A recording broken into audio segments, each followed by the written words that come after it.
Could it be that the commercialization of our food supply is the cause of many of today's diseases? Ask yourself this question: which one of these pictures, as you look through it, looks more like your diet? Notice that the more affluent the people, the more poor their diet is. What we found was shocking. Low-protein diets inhibited the initiation of cancer by aflatoxin, regardless of how much of this carcinogen was administered to these animals. After cancer initiation was completed, low-protein diets also dramatically blocked subsequent cancer growth. In other words, the cancer-producing effects of this nasty chemical were rendered insignificant by a low-protein diet. In fact, dietary protein proved to be so powerful in its effect that we could turn on and turn off cancer growth simply by changing the level consumed. Furthermore, the amounts of protein being fed were those that we humans routinely consume. We didn't use extraordinary levels. Most importantly, not all proteins had this effect. What protein consistently and strongly promoted cancer? Casein, which makes up 87% of cow's milk protein, promoted all stages of the cancer process. What protein did not promote cancer, even at high levels of intake? The safe protein was from plants, including wheat and soy. As this picture came into view, it began to challenge and then to shatter some of my most cherished assumptions. But these experimental animal experiments didn't end there. I went on to direct the most comprehensive study of diet, lifestyle, and disease ever done with humans in the history of biomedical research. It was a massive undertaking, jointly arranged through Cornell University, Oxford University, and the Chinese Academy of Preventive Medicine. The New York Times called it the Grand Prix of Epidemiology. This project surveyed a vast range of diseases and diet and lifestyle factors in rural China and more recently Taiwan.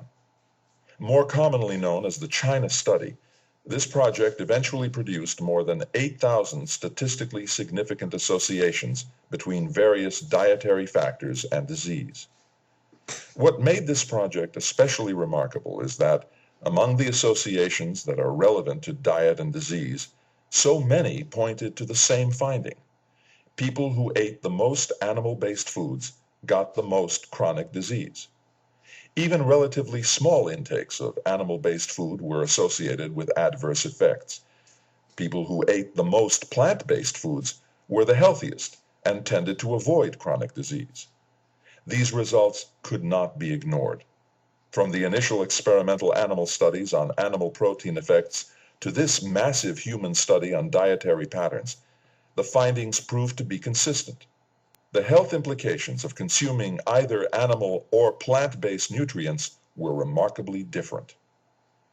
I could not and did not rest on the findings of our animal studies and the massive human study in China, however impressive they may have been.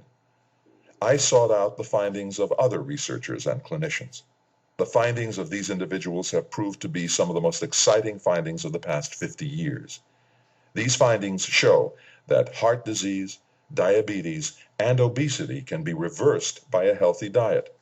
Other research shows that various cancers, autoimmune diseases, bone health, kidney health, vision, and brain disorders in old age like cognitive dysfunction and Alzheimer's are convincingly influenced by diet. Most importantly, the diet that has time and again been shown to reverse and or prevent these diseases is the same whole foods, plant-based diet that I had found to promote optimal health in my laboratory research and in the China study. The findings are consistent. Yet, despite the power of this information, despite the hope it generates, and despite the urgent need for this understanding of nutrition and health, people are still confused. I've had friends with heart disease who are resigned and despondent about being at the mercy of what they consider to be an inevitable disease. I've talked with women who are so terrified of breast cancer that they wish to surgically remove their own breasts, even their daughters' breasts, as if that's the only way to minimize risk. So many of the people I have met have been led down a path of illness, despondence, and confusion about their health and what they can do to protect it. America is confused, and I will tell you why. The answer has to do with how health information is generated and communicated, and who controls such activities. Because I have been behind the scenes generating health information for over 40 years, I have seen what really goes on, and I'm ready to tell the world what is wrong with the system. The distinctions between government, industry, science, and medicine have become blurred. The distinctions between making a profit and promoting health have become blurred. The problems with the system do not come in the form of Hollywood-style corruption and crime. The problems are much more subtle and yet much more dangerous. The result is massive amounts of misinformation, for which the average American consumer pays twice. They provide the tax money to do the research, and then provide the money for their health care to treat their largely preventable diseases.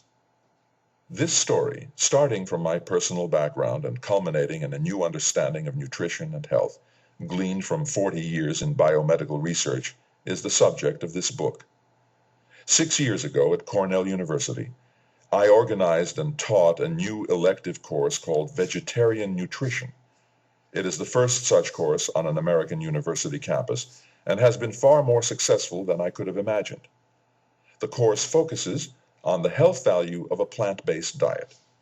After spending my time at MIT and Virginia Tech, then coming back to Cornell 29 years ago, I was charged with the task of integrating the concepts and principles of chemistry, biochemistry, physiology, and toxicology in an upper-level course in nutrition.